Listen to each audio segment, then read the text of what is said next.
Welcome guys GK MCQ gem के channel में आपका बहुत बहुत स्वागत है। आज के इस वीडियो में हम डिस्कस करने वाले भौतिक विज्ञान के मल्टीपल चॉइस क्वेश्चन, ठीक है, फिजिक्स के मल्टीपल चॉइस क्वेश्चन जो कि बहुत इंपॉर्टेंट है आपके एंट्रेंस एग्जाम और कंपटीशन एग्जाम के लिए। इससे जो पिछला वीडियो था उसमें हमने बायोलॉजी जीव विज्ञान के मल्टीपल चॉइस क्वेश्चन डिस्कस किए थे, ठीक है। तो चलिए पहला क्वेश्चन है, गैल्वेनोमीटर के द्वारा पता लगाया जाता है प्रतिरोध, ऊर्जा का, धारा का, ताप का।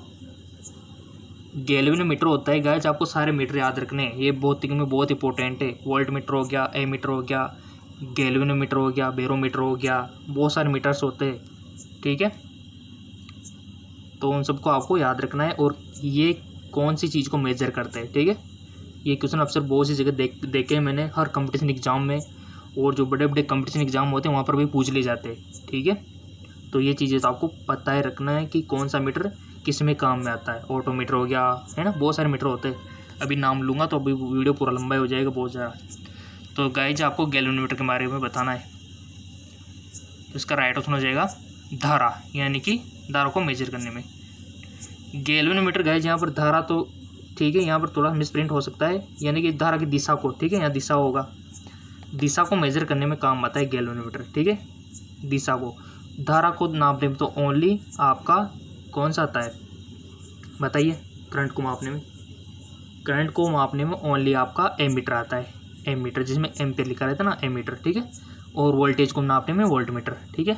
और धारा की दिशा को मापने में गैल्वेनोमीटर, ठीक है। तो धारा की दिशा, यहाँ दिशा मिसप्रिंट है तो यहाँ पर दिशा डायरेक्शन, ठीक है, कि कौन सी डायरेक्शन में धारा बह रही है, तो इसके लिए गैल्वेनोमीटर यूज होता है, ठीक। चलते आगे। बहुलमापी का प्रयोग किससे मापने के लिए किया जाता है? धारा, वोल्टता, प्रतिरोध, उपयुक्त सभी। बहुलमापी का प्रयोग किससे मापने के लिए किया जाता है?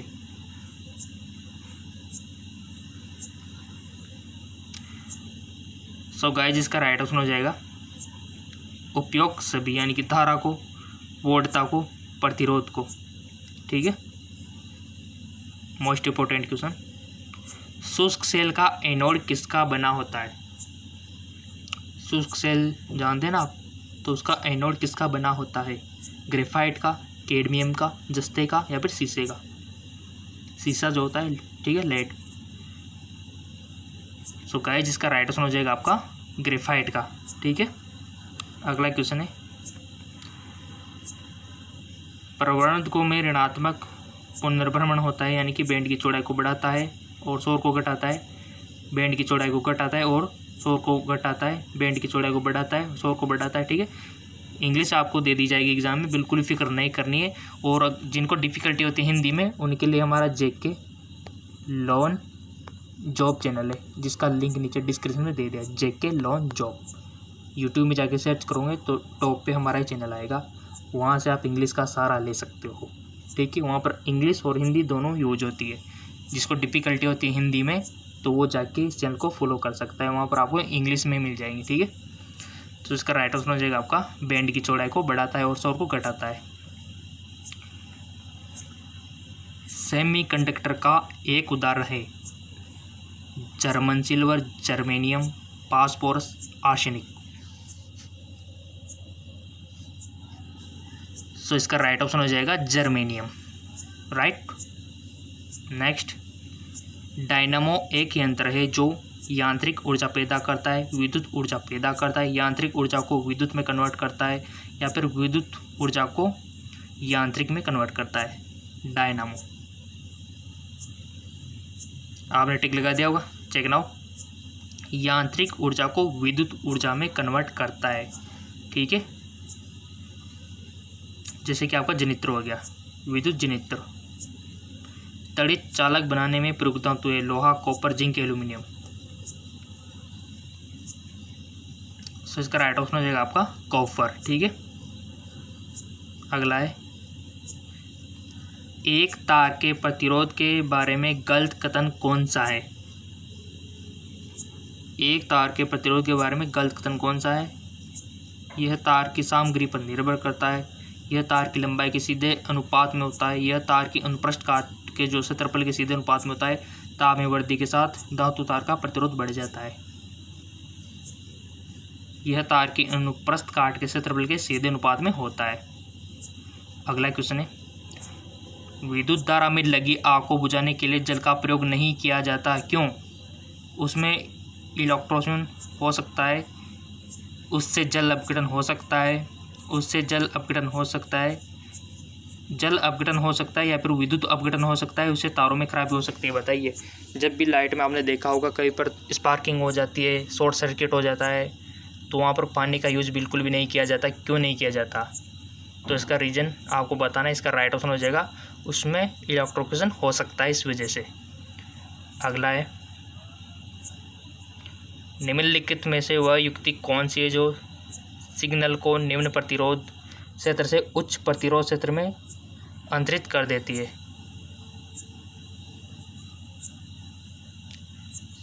डायोड, ट्रांजिस्टर, संधारित्र या फिर प्रेरक? आपने भी चूज कर लिया होगा वन ऑप्शन। इसका राइट ऑप्शन हो जाएगा आपका ट्रांजिस्टर। ठीक है, ट्रांजिस्टर देखा होगा ना गाइस आपने, 3 तार वाला ऐसा कुछ पहले होता था ना, इस प्रकार का 1 2 3 ट्रांजिस्टर आता है। ठीक है, हर डिवाइस में आपको दिखा दूंगा, और आपको कंफ्यूजन हो, डायोड को लेकर कंफ्यूज हो, वो भी मैं आपको सोल्व करवा दूँगा। बट आपको कमेंट में बताना है। अगर आपको किसी भी डिवाइस में कुछ प्रॉब्लम हो ना, तो सारी डिवाइस के ऊपर वीडियो बना दूंगा कि आपको डायोड समझ में नहीं आ रहा, ट्रांजिस्टर नहीं आ रहा, संधारित्र को दिक्कत है, प्रेरक में दिक्कत है, किसी भी चीज़ में कोई भी डिवाइस में दिक्कत हो तो बता देना। बट समझना ज़रूरी है गाइज, मैं बता दूँ, रटना मत प्लीज़। ठीक है, हर चीज़ को समझना है। कोई भी डिवाइस आपको समझ में नहीं आ रही हो, कोई भी आपको कहीं देखा नहीं हो बट नाम सुना हो, तो उसको मैं आपको एक्सप्लेन कर दूंगा। ठीक है, चलते आगे को। अगला सवाल है, धारावाहक तार कैसा होता है? धनात्मक आवेशित, ऋणात्मक आवेशित, न्यूट्रल, धारा की शक्ति के आधार पर आवेशित? सो सिंपल, इसका राइट ऑप्शन हो जाएगा आपका न्यूट्रल। ठीक है, अगला है, निम्न में से कौन सा सीआरटी का हिस्सा नहीं है? पॉइस्टर पृष्ठ, छाया आच्छाद, इलेक्ट्रॉन गन या फिर गैस प्लाजा? तो इसका राइट ऑप्शन हो जाएगा आपका गैस प्लाजा। अति चालक वह चालक है जिसका शून्य होता है विभव, करंट, प्रतिरोध, प्रेरक तत्व। अति चालक वह चालक है जिसका शून्य होता है, क्या होता है? जिसको हम अति चालक बोलते हैं। क्यों बोलते हैं अति चालक? उसमें शून्य क्या होता है आखिर? टिक लगा दिया। सो सिंपल, इसका राइट ऑप्शन हो जाएगा प्रतिरोध। यानी कि जो अति चालक होते हैं उसका जो रेजिस्टेंस होता है वो शून्य होता है, इसीलिए उनको अति चालक बोलते हैं, क्योंकि प्रतिरोध तो है ही नहीं, तो चालकता में अच्छा व्यवहार करेगा। नेक्स्ट है आपका, निम्न में से कौन सा सर्वोत्तम विद्युत चालक है? तांबा, लोहा, एल्यूमिनियम, चांदी।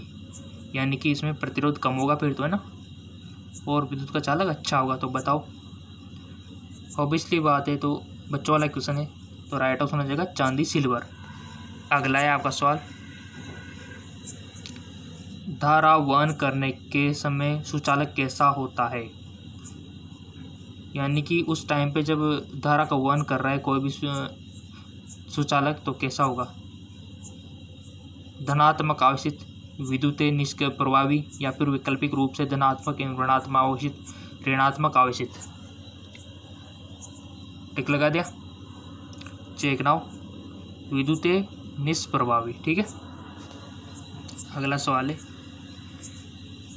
विद्युत पृष्ठकरण के दौरान विशुद्ध धातु कहाँ पर एकत्रित होती है? एनोड, बर्तन, विद्युत अपघटे या फिर कैथोड?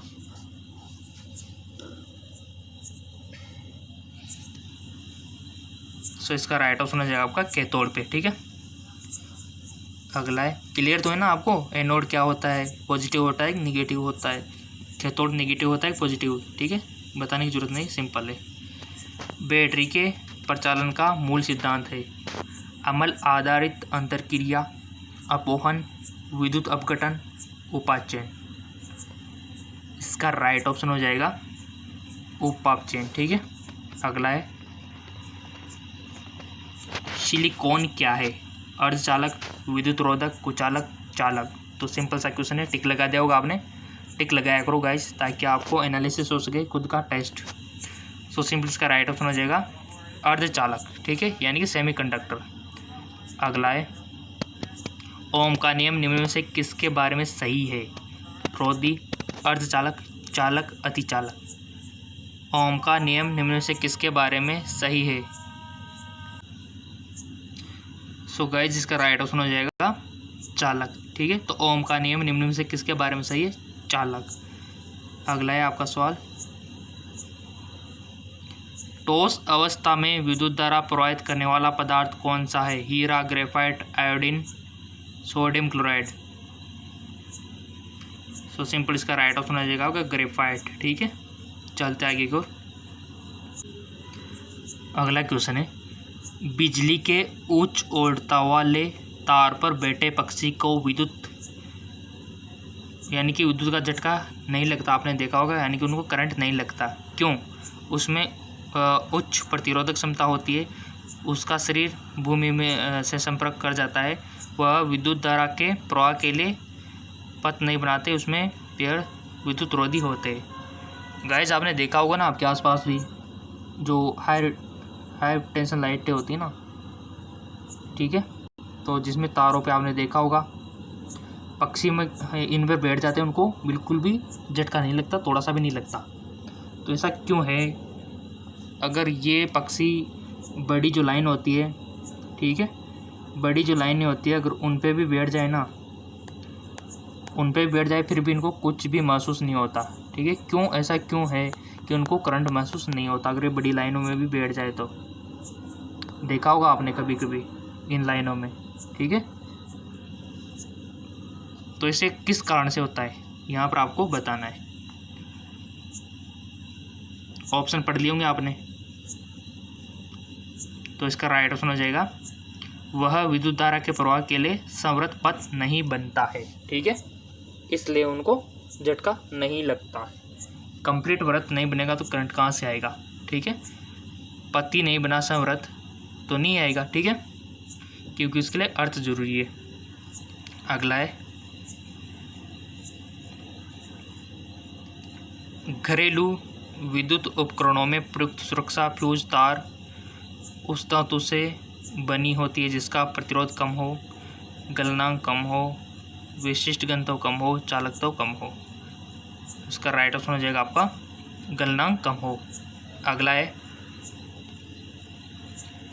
निम्नलिखित में सबसे बढ़िया रोधी कौन सा है? लकड़ी, कपड़ा, कांच, कागज। सबसे अच्छा चालक तो पता है, बट इसका उल्टा पूछ लिया आप, सबसे बढ़िया रोधी। तो इसका राइट ऑप्शन आपने टिक तो लगा दिया होगा, इसका राइट ऑप्शन है कांच, ठीक है। अगला है, निम्न में कौन सा विद्युत चालक है? रबड़, शुद्ध जल, लवण जल या फिर बेंजीन। विद्युत चालक, सो इसका राइट ऑप्शन हो जाएगा लवण जल, ठीक है, क्योंकि शुद्ध जल तो नहीं होगा, तो लवण जल ही इसका विद्युत का चालक होगा। मोस्ट इम्पोर्टेंट क्वेश्चन है गाइस, नॉट गेट जिसके द्वारा क्रियान्वित किया जा सकता है? एकल डायोड, दो डायोड, एकल विद्युत रोधक, एकल ट्रांजिस्टर। सो इसका राइट ऑप्शन हो जाएगा आपका एकल ट्रांजिस्टर। और गाइस मैं आपको बता दूं, ये जो गेट वाला चैप्टर है, जैसे कि आपके हो गया एंड गेट हो गया, ठीक है, नॉट गेट हो गया, ये गेट आपको याद रखने, और आपका एंड गेट हो गया, नॉट हो गया, बहुत सारे होते हैं, और नॉट गेट हो गया, ठीक है, और गेट हो गया, बहुत सारे गेट है, इनके बारे में आपको पूरी डिटेल याद रखनी है। क्वेश्चन बनता है यहाँ से गेट से, ठीक है, 100% बनता है, गेटों से पूछ लिया जाता है बहुत सी बार, तो आपको थोड़ा सा इनका ध्यान रखना है गेटों का, ठीक है। आउटपुट कितना इनमें इनपुट कितना डालेंगे तो हमारे आउटपुट कितना निकलेगा, ठीक है, ये भी आपको याद रखना है। इधर इनपुट हम डालते हैं, जैसे कोई भी नंबरिंग हम डालते हैं, 0 हो गया, 1 हो गया, है ना, ऐसा कुछ नंबरिंग डालते हैं तो हमको आउटपुट मिलता है। इसी बेस पर हमारा कैलकुलेटर हो गया, बहुत सारी चीज़ें इसी सिद्धांत पर काम करती है। तो ये आपको थोड़ा सा पढ़ लेना है गेट वाला चैप्टर, ठीक है ना, क्वेश्चन बनता है। अगला सवाल है,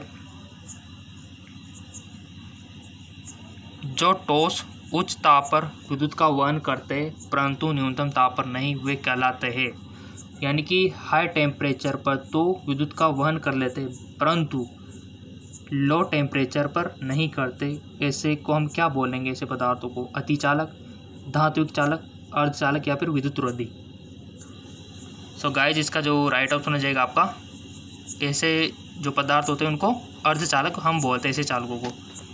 ठीक है ना, चलते आगे और एसी को डीसी में रूपांतरित करने के लिए प्रयुक्त साधन को क्या बोलते हैं? एसी करंट, अल्टरनेट करंट, इसको डायरेक्ट करंट में कन्वर्ट करना है तो कौन सी युक्ति यूज में होती है, इसको क्या बोलते हैं? परिणामित, दिष्टकारी, प्रेरितव या फिर डायनामो। सो सिंपल इसका राइट ऑप्शन हो जाएगा आपका दिष्टकारी। ठीक है, दिष्टकारी बोलते हैं उनको। अगला है चुंबक रक्षक किसके टुकड़े होते हैं? निकिल के, कोबाल्ट के, इस्पात के, नरम लोहे के। चुंबक रक्षक किसके टुकड़े होते हैं जो चुंबक की रक्षा करते हैं? सो सिंपल इसका राइट ऑप्शन हो जाएगा नरम लोहा। ठीक है, अगला है बिजली का बल्ब निम्न में से किसका अर्धित होता है? शक्ति और धारा, शक्ति और वोल्टता, धारा और वोल्टता, ऊर्जा और बिजली। तो इसका राइट ऑप्शन हो जाएगा आपका शक्ति और वोल्टता। अगला क्वेश्चन है जिन पदार्थों में अनंत विद्युत प्रतिरोध होता है उसे कहते हैं चालक, प्रतिरोध, विद्युत रोधी या फिर द्रवणित। सो गाइस, इसका राइट ऑप्शन हो जाएगा आपका विद्युत रोधी। ठीक है, चलते आगे और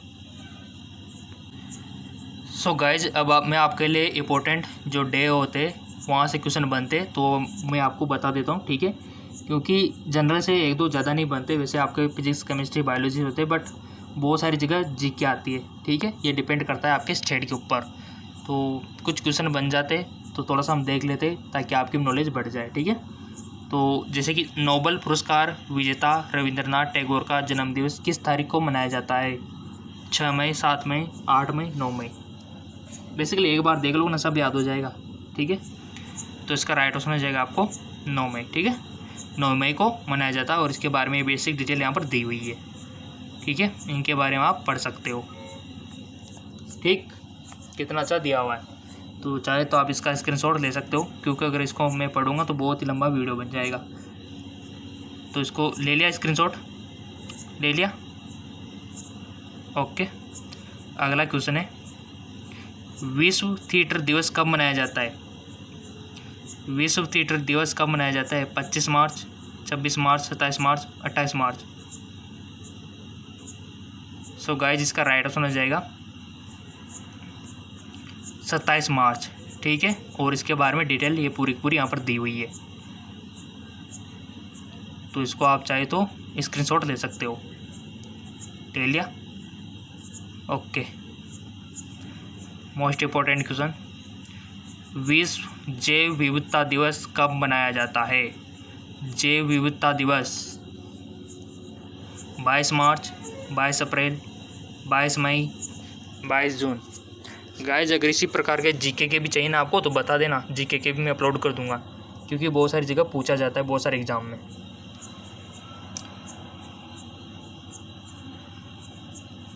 तो आपने सिलेक्ट कर लिया कौन ऑप्शन, इसका राइट ऑप्शन हो जाएगा आपका 22 मई। ठीक है, तो 22 मई को जैव विविधता का दिवस मनाया जाता है। राइट, चलते आगे और विश्व गोरिया दिवस कब मनाया जाता है? 18 मार्च, 19, 20, 22। सो इसका राइट ऑप्शन हो जाएगा 20 मार्च को। ठीक है, चलते आगे और विश्व मौसम दिवस कब मनाया जाता है?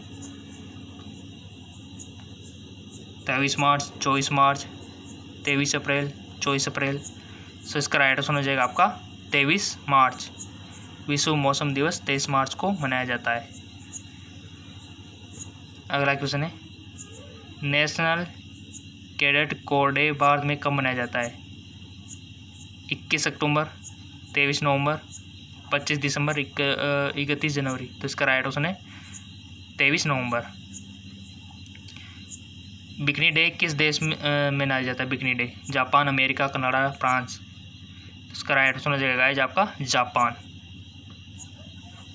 अंतर्राष्ट्रीय स्वतंत्र प्रेस दिवस कब मनाया जाता है? 1 मई, 3 मई, 22 मई, 11 मई। सो इसका राइट ऑप्शन हो जाएगा 3 मई। ठीक है, अगला है भारत में झंडा दिवस कब मनाया जाता है? 3 दिसंबर, 7 दिसंबर, 11 दिसंबर या फिर 17 दिसंबर। सो इसका राइट ऑप्शन हो जाएगा आपका 7 दिसंबर। भारत में झंडा दिवस 7 दिसंबर को मनाया जाता है। राष्ट्रीय गणित दिवस कब मनाया जाता है? 17 दिसंबर, 22 दिसंबर, 20 दिसंबर, 25 दिसंबर। टिक लगा दिया, चेक नाउ। 22 दिसंबर को राष्ट्रीय गणित दिवस मनाया जाता है। चलते आगे एक और। गाइस ये बेसिक नॉलेज है जो सबको होनी चाहिए, चाहे वो किसी भी स्ट्रीम का हो। विश्व हिंदी दिवस कब मनाया जाता है? 26 अगस्त, 14 सितंबर, 25 जनवरी, 11 जुलाई। सो इसका राइट ऑप्शन हो जाएगा आपका 14 दिसंबर। और बेसिक डिटेल आपके सामने दी हुई है। ओके, राष्ट्रीय मतदाता दिवस कब मनाया जाता है? सो इसका राइट ऑप्शन हो जाएगा आपका 25 जनवरी। ठीक है, चलते आगे। सो गाइस चलिए कुछ क्वेश्चन जो है इन्वायरमेंट यानी कि पर्यावरण से बनते। ठीक है, इन्वायरमेंट से तो बनते हैं, गवर्नमेंट का ये नोटिफिकेशन में आपको बता दिया गया है। ठीक है, तो यहाँ पर लिखा हुआ है किस सरकार ने मऊ सरकार अभियान लॉन्च किया? पश्चिमी बंगाल, त्रिपुरा, नागालैंड, ओडिशा। तो इसका राइट ऑप्शन हो जाएगा आपका ओडिशा। ठीक है, कैसे क्या क्यों किया ये डिटेल आपके सामने दी हुई है और यहाँ से आप इसको स्क्रीनशॉट ले सकते हो। ठीक है, नेक्स्ट है आपका निम्नलिखित बहुपक्षीय सम्मेलन में से कौन सा अस्थायी कार्बनिक प्रदूषक से मानव स्वास्थ्य और पर्यावरण की रक्षा करने के लिए बोन सम्मेलन, स्टॉकहोम सम्मेलन, जो हमारा रोटरडैम सम्मेलन है या फिर बेसल सम्मेलन। तो इसका राइट आंसर हो जाएगा आपका स्टॉकहोम सम्मेलन। ठीक है, ये पर्यावरण के क्वेश्चन है कुछ, तो आपको तो याद रखने पड़ेंगे, पर्यावरण से क्वेश्चन बन सकता है। मोट्रिक्स रिकॉर्ड किसका रजिस्टर है? खतरे में स्थित विदेशी प्रजातियों का, खतरे में स्थित वन्य प्रजातियां, मानव जनित गतिविधियों, इनमें से कोई नहीं। रेड डाटा पुस्तक भी आती है गाइज, वो तो आपको पता ही होगा कि रेड डाटा पुस्तक में किसका रिकॉर्ड किया जाता है। तो यहाँ पर आपको मैट्रिक्स रिकॉर्ड, तो इसका राइट आंसर हो जाएगा आपका मानव जनित गतिविधियों के तहत खतरे में जलीय स्थान। ठीक है, चलते आगे और निम्नलिखित में से कौन सी बीमारी में कोयले की खान में काम करने वाले मजदूरों की उम्र कम हो जाती है और उस बीमारी को ब्लैक लंग बीमारी कहा जाता है? मोस्ट इम्पोर्टेंट क्वेश्चन है। निम्नलिखित में से कौन सी बीमारी से कोयले की खान में काम करने वाले मजदूरों की उम्र कम हो जाती है और उस बीमारी में ब्लैक लंग बीमारी हो जाती है? तो इसका राइट ऑप्शन आपने सोच लिया होगा, राइट ऑप्शन हो जाएगा क्लूम पूर्णता। ठीक है, अगला है वन्य जीव संरक्षण के क्षेत्र में अदम्य साहस दिखाने वाले को कौन सा पुरस्कार दिया? इंदिरा गांधी, मोदिनी, अमृता देवी या फिर पीताम्बर। सो इसका राइट ऑप्शन हो जाएगा आपको अमृता देवी। ठीक है, अगला है दाची-गामा राष्ट्रीय उद्यान कहाँ है? ये क्वेश्चन कई बार पूछा जा चुका है। दाची-गामा राष्ट्रीय उद्यान कहाँ है? जम्मू कश्मीर में, हिमाचल प्रदेश में, उत्तराखंड में, पंजाब में। दाची-गामा राष्ट्रीय उद्यान। सो इसका राइट ऑप्शन हो जाएगा आपका जम्मू कश्मीर। ठीक है, तो यहाँ पूरी डिटेल दी हुई है। राष्ट्रीय उद्यान जम्मू कश्मीर में श्रीनगर से 22 किलोमीटर दूर है। इसका मुख्य जानवर बारहसिंगा है, ये भी याद रखना है आपको। समतापमंडल की ओजोन गैस की परत की मोटाई किस इकाई में मापी जाती है? सीवरेट्स, डॉप्सन इकाई, मेल्सन इकाई, इनमें से कोई नहीं। सो इसका राइट ऑप्शन रहेगा आपका डॉप्सन इकाई। कार्बन डाइऑक्साइड के उत्सर्जक देशों की सूची किस स्रोत से कार्बन डाइऑक्साइड उत्सर्जन पर आधारित होती है? जीवाश्म ईंधन, सीमेंट उद्योग, उपयोग, दोनों, इनमें से कोई नहीं। तो इसका राइट ऑप्शन हो जाएगा आपका उपयुक्त दोनों, ठीक है। विश्व में सबसे ज़्यादा पाई जाने वाली ग्रीन हाउस गैस है कार्बन डाइऑक्साइड, जलवाष्प, सल्फर डाइऑक्साइड या फिर ओजोन। विश्व में सबसे ज़्यादा पाई जाने वाली ग्रीन हाउस गैस कौन सी है? तो इसका राइट आंसर हो जाएगा आपका जलवाष्प, ठीक है। अगला क्वेश्चन है आपका, क्रोटोजेना प्रोटोकॉल किसके सुरक्षित उपयोग, हस्तांतरण और हैंडलिंग के बारे में है? नाभिकीय कचरा, प्रजातियां, जीव। तो इसका राइट आंसर हो जाएगा आपका संशोधित जीवित जीव। अगला क्वेश्चन है, आपके लिए जो इम्पोर्टेंट है वही मैं आपको बता रहा हूँ यहाँ पे। पश्चिमी घाट परिस्थिति विशेषज्ञ पैनल के अध्यक्ष कौन है? तो इसका राइट आंसर हो जाएगा गाइज माधव गौडगिल, ठीक है। चलते आगे की ओर। शेर की पूंछ वाला मकाब किस वन्य जीव रिजर्व में पाया जाता है? तो इसका राइट आंसर हो जाएगा आपका नीलगिरी, ठीक है। गाइज ये मल्टीपल चॉइस क्वेश्चन कंप्लीटेड, ठीक है। और आपके कमेंट आ रहे थे ना कि सर इंग्लिश में, तो उसका भी मैं अभी बताऊंगा और तैयारी किस प्रकार से करनी है सारी जानकारी मैं अभी दूंगा, ठीक है। तो बेसिकली आपको करना क्या है, देखो कमेंट हमारा डिस्क्रिप्शन में वहाँ लिंक दे दिया है, बट आपको जैसे कि जो बीएस नर्सिंग वाले बहुत सारे स्टूडेंट हैं तो उनको इंग्लिश की तैयारी करना चाहते हैं, ठीक है, जो इंग्लिश की और हिंदी की पाना चाहते हैं, तो उसको क्या करना है, तो वो टिप्स एंड ट्रिक मैं आपको बताने जा रहा हूँ। तो चलिए, गाइज अब आपको क्या करना है, आपका यूट्यूब ओपन कर लेना है, ठीक है। ऑब्वियसली बात है, ऐसे ओपन होता है सभी का। यहाँ पर कुछ एड शो होते हैं, ठीक है, यहाँ पर आइकन आता है प्लस का और यहाँ पर यूट्यूब लिखा होता है, ठीक है। और स्क्रॉल डाउन करोगे तो यहाँ पर वीडियो शुरू हो जाते हैं। जो ज़्यादा आप देखते हो, जैसे कि यहाँ पर हमारा जो चैनल है उसी का यहाँ पर आया हुआ है, ठीक है। तो जैसे कि आपको सर्चिंग में कर लेना है, यहाँ पर क्या सर्च करना है मैं आपको दिखा देता हूँ। यहाँ पर जैसे आप सर्च करोगे ना JK टोन और स्पेस देके जॉब, ये सर्च करते हैं आपको इंग्लिश का जुगाड़ हो गया आपका, समझो। ये लीजिए, ये इस प्रकार का लोगो आएगा, ठीक है। इसी पर आपको क्लिक कर देना है, इस लोगो पर ही, ठीक है, इस पर। तो इस पर जैसे क्लिक करोगे तो ये देखिए, ये इस प्रकार का हमारा चैनल ओपन हो गया, जैकलॉन जॉब। तो यहाँ पर वीडियो का ऑप्शन है, प्लेलिस्ट है, कम्युनिटी है, चैनल है, अबाउट है। तो आपको वीडियोज़ पर क्लिक कर लेना है, ठीक है। ये रहा वीडियोज़, तो इस पर आपको क्लिक कर लेना है। ये मैंने क्लिक कर लिया, तो आप देख सकते हो, ये देखिए आपके सामने वीडियो की पूरी लिस्ट आ गई है। जो वीडियो आपने मिस कर दिया हो वो यहाँ से देख सकते हो, ठीक है। आपको लगता है ये थंबनेल देखे कि ये वीडियो नहीं देखा है, तो आप उस पर क्लिक करके देख सकते हो। ये इंपॉर्टेंट क्वेश्चन यहाँ पे आपको मिल जाएंगे, फिजिक्स, केमिस्ट्री, बायोलॉजी के, ठीक है। ये देखिए सारे मिल जाएंगे, ये देखिए, ठीक है।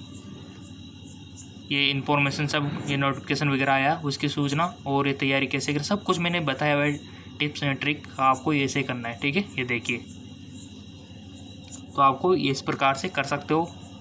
जो इंग्लिश वाले उनको बहुत फ़ायदा होगा और जो हिंदी वाले उनको भी इस चैनल से बहुत फ़ायदा होगा। अब जो हिंदी को अच्छा लगता है तो उसका भी मैं बता देता हूँ। गाइज, जो हिंदी में तैयारी करना चाहते हैं तो उसको तो GK MCQ MK ये आ गया, MCQs MK हमारा चैनल जो भी आप देख रहे हो। तो ये देखिए, इस लोगो पे क्लिक करके ये वीडियो का ऑप्शन आ गया, ठीक है। ये हरियाली आप देख सकते हो, यहाँ पे बहुत अच्छी है, प्राकृतिक सौंदर्य। तो इस पर वीडियो का ऑप्शन आप क्लिक करना है, तो इस प्रकार आपका पेज ओपन हो जाएगा। यहाँ से आप सारे वीडियो देख सकते हो, ठीक है। जो भी वीडियो आपने मिस कर दिया हो, कहीं प्रोग्राम में चले गए हो या फिर इस दिन किसी दिन आपकी तबीयत सही नहीं हो, तो आप यहाँ से वीडियो देख सकते हो, कोई दिक्कत वाली बात नहीं है, ठीक है। जो भी आपने वीडियो मिस कर दिया हो यहाँ से आप देख सकते हो। आपके सामने सारे वीडियो ओपन हो जाएंगे हमारे, जैसे वायरस से होने वाले रोग, बैक्टीरिया से होने वाले रोग, प्रोटोजोआ से होने वाले रोग, सबके वीडियो आपके सामने, ये रसायन विज्ञान वाली, ठीक है। तो ये देखिए, बहुत फ़ायदा होगा गाइज आपको। ये देखिए, आपके सामने सारे वीडियो ओपन हो जाएंगे, ये लिस्ट, ठीक है। तो इस प्रकार से आप वीडियो पा सकते हो। तो मैंने इंग्लिश वालों के लिए भी बता दिया, हिंदी वालों के लिए भी बता दिया, ठीक है। ओके गाइज, तो इन सभी के लिंक वैसे बेसिकली डिस्क्रिप्शन में दिए हुए, वहाँ से भी आप इनको फॉलो कर सकते हो, ठीक है। और वैसे डायरेक्ट यूट्यूब से भी कर सकते हो।